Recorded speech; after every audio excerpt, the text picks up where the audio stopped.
ఆంజనేయ స్వామికి సింధూరం అత్యంత ప్రీతికరమైనది. ఎందుకో మీకు తెలుసా? రోజు సీతాదేవి నుదుట సింధూరాన్ని ధరించడం హనుమంతుడు గమనించాడు. సీతాదేవి వద్దకు వెళ్లి, మాతా, మీరు సింధూరాన్ని ఎందుకు ధరిస్తున్నారు అని అడుగగా సీతాదేవి ఇలా పలికెను, శ్రీరామచంద్రుని ఆయుష్ పెరగడం కోసం హనుమా అని చెప్పింది.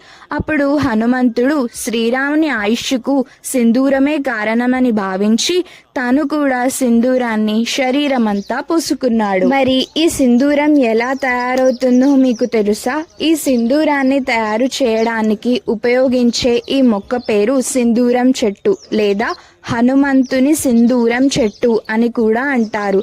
ఈ సింధూరం చెట్టు గింజలలో నుంచే ఈ సింధూరం వస్తుంది. ఈ వీడియో మీకు నచ్చినట్టయితే తప్పకుండా లైక్ చేసి మన ఛానల్ ని సబ్స్క్రైబ్ చేయండి. అందరికీ జై శ్రీరామ్.